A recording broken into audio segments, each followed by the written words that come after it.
Bonjour YouTube, j'espère que ça va bien, c'est Voltar. Aujourd'hui, on se retrouve pour une nouvelle vidéo sur ma chaîne. Je suis très content de vous partager mon analyse du tout nouveau trailer du nouveau jeu Mario, Super Mario Bros. Wonder, qui sort à la fin de l'année le 20 octobre. C'est une nouvelle plutôt impressionnante selon moi, puisqu'il y avait des rumeurs comme quoi Zelda était le dernier gros jeu de la Switch. Et je considère qu'un nouveau Mario 2D, qui a l'air tout simplement sublime, eh bien c'est encore une fois un gros jeu. Donc je crois que les rumeurs avaient tort à ce niveau-là. On regarde donc ensemble mon analyse concernant les détails cachés, mes théories concernant ce nouveau Mario. Je suis très content de cette nouvelle et je vais bien sûr faire des vidéos au sujet de ce jeu à sa sortie.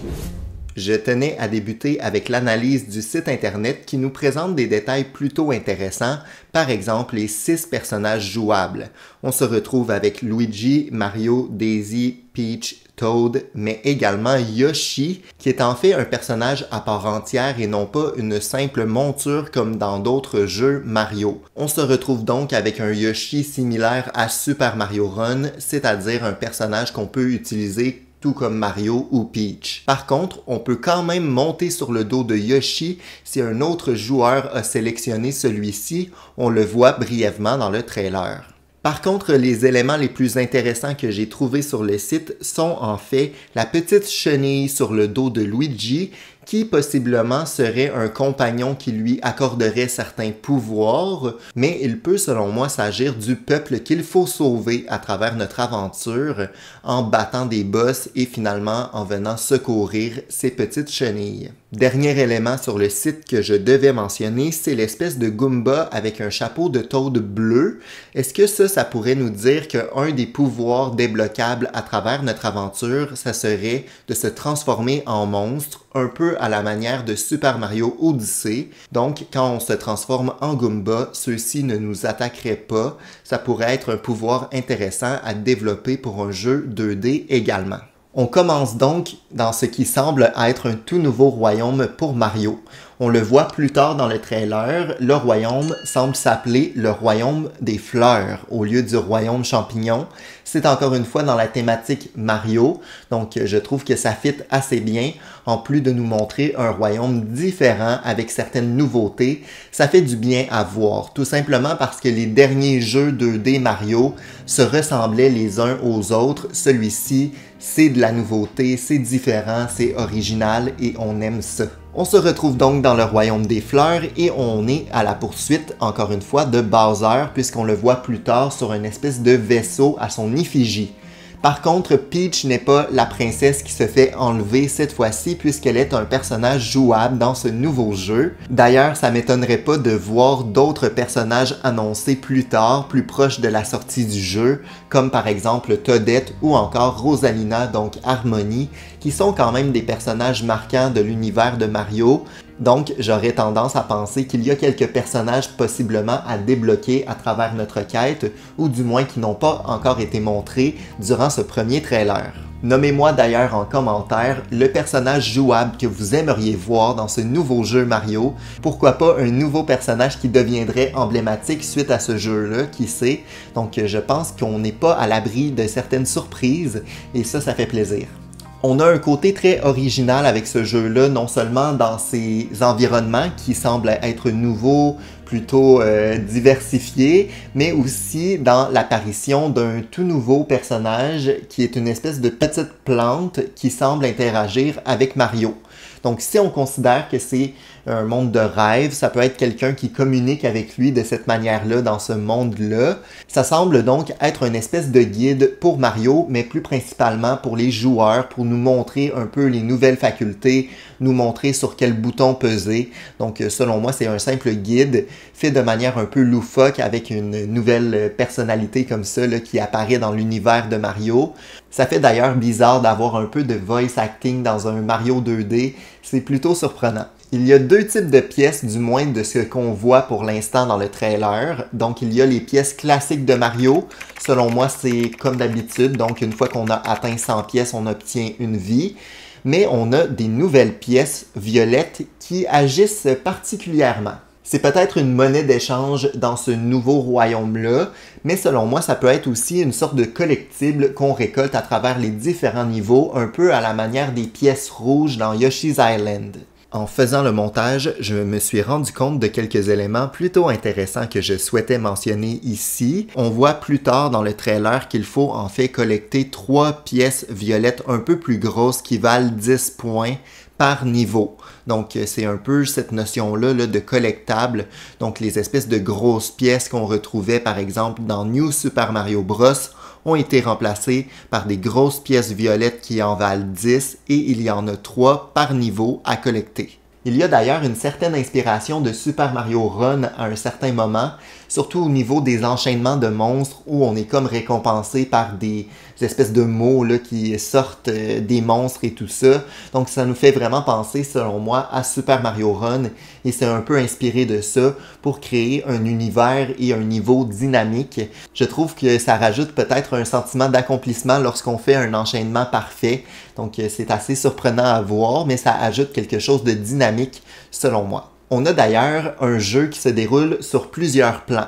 Donc on va avoir des séquences où on voit Mario en avant-plan et il y a des choses à collecter en arrière-plan ou en avant-plan. Donc, selon moi, on va pouvoir entrer dans certains tuyaux à la manière de Peach un peu plus tard dans le trailer et ressortir soit en avant-plan ou en arrière-plan afin de collecter certaines choses. On est donc dans un royaume différent du royaume champignon, dans un monde possiblement de rêve ou du moins un autre royaume annexe. Donc, ça ouvre diverses portes pour la suite. On peut se dire qu'il y a différents royaumes et non pas seulement le royaume champignon. Donc, ça ajoute quelque chose d'assez intéressant à l'univers de Mario, selon moi. On se retrouve par exemple avec un nouveau peuple qui ressemble un petit peu à des Toads, mais un peu plus grand, avec des chapeaux, avec un symbole de spirale avec 2 couleurs dessus. Donc c'est quelque chose de nouveau, mais qui en même temps ne frappe pas tant que ça reste dans un univers là, qui est cohérent à l'univers de Mario. On a des ennemis classiques du royaume champignon, mais un peu modifiés. Par exemple, les plantes piranha qui vont sortir de leur tuyau en marchant. Donc, c'est une nouveauté assez intéressante. De même pour des espèces de billes-balles, mais faits sur le long, qui ressemblent plus à des feux d'artifice. Ou encore les Koopas avec des patins à roulettes. Ça me fait beaucoup rire. Donc, ils nous pourchassent là, à toute vitesse. C'est des ajouts plutôt intéressants. Ça change le gameplay de Mario classique. Donc, j'ai trouvé que c'était des ajouts vraiment uniques là, qui rendent ce jeu-là plutôt marquant déjà après un seul trailer. Ça donne envie d'y jouer et de découvrir les nouveautés. On a des nouvelles phases de gameplay, donc on a Mario qui peut maintenant nager dans les cascades et monter en hauteur grâce à celle-ci. On a aussi des pistes là, de vitesse donc, sur lesquelles on peut s'accrocher et glisser ou courir plus vite. On a aussi différentes nouveautés. Daisy semble pouvoir pousser certains tuyaux. On a aussi le fait qu'on puisse planer avec les chapeaux. Donc, on voit Mario et Peach utiliser un chapeau pour voler un peu plus loin. Nos personnages semblent avoir la capacité de pouvoir faire une espèce de double saut en l'air. Donc, se donner un petit boost supplémentaire. On le voit avec Toad et Peach pour peut-être aller un peu plus loin que la normale. Je ne crois pas que ces nouveautés-là soient de nouveaux pouvoirs à la manière d'une fleur de feu. Je pense plus que c'est des capacités qu'on va venir débloquer après certains mondes, donc une fois qu'on a battu un boss ou encore lorsqu'on a débloqué un certain niveau. Donc on deviendrait de plus en plus fort, on débloquerait certaines capacités uniques. Une grande nouveauté de ce jeu semble tourner autour des Seeds of Wonder, donc les graines de rêve. Pour l'instant, de ce qu'on a vu, il semble y en avoir 2 par niveau.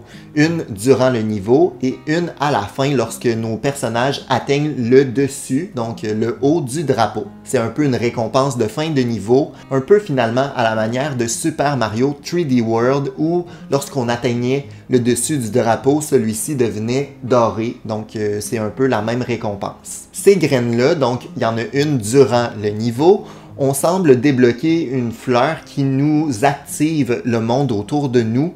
Ça nous permet d'atteindre certaines pièces violettes. Ça nous permet aussi de modifier l'environnement, d'interagir avec le décor. C'est plutôt intéressant. On a également durant une séquence Mario qui se transforme en boule de pique. Donc, selon moi, toutes ces facultés-là se retrouvent dans une facette du niveau activée lorsqu'on retrouve une fleur là, qui nous permet de modifier notre environnement. Cette séquence-là semble prendre fin une fois que Mario atteint la graine et la collecte, donc ça nous permet ensuite de compléter le niveau de manière plus classique. Ces passages-là me font grandement penser à une inspiration Yoshi's Island et les transformations qu'on retrouvait à travers ces jeux-là. Ça reste encore cohérent finalement avec l'univers, avec Yoshi's Island, les Mario 2D plus classiques, mais avec certaines nouveautés. Durant les séquences un peu plus dans le monde de rêve, on se retrouve avec un compteur de pièces qui est différent. Si vous regardez bien les pièces mauves, on semble devoir en collecter 10 afin d'en obtenir une,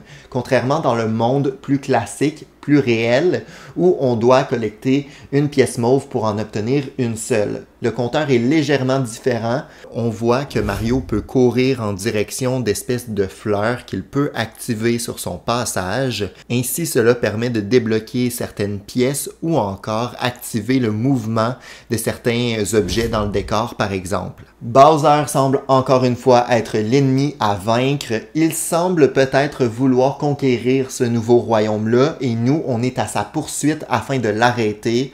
Ça me fait penser par contre que Bowser est peut-être manipulé par quelque chose. Son vaisseau est différent des autres vaisseaux de Bowser qu'on a pu voir par le passé. Je pense qu'il y a quand même une petite twist là, concernant Bowser. C'est peut-être pas l'ennemi final de ce jeu. C'est ma petite théorie comme quoi Bowser ne serait pas l'ennemi principal. Ça reste à voir, on sait pas encore. Lorsqu'on regarde la map du monde, il y a quelques clins d'œil à d'autres jeux Mario. Par exemple, on semble pouvoir se déplacer sur la map en 3D à la manière de Super Mario 3D World. Lorsqu'on sélectionne un niveau, on se retrouve avec le nombre de graines qu'il faut collecter. Pour l'instant, on semble en avoir 2 par niveau, comme je l'ai mentionné précédemment.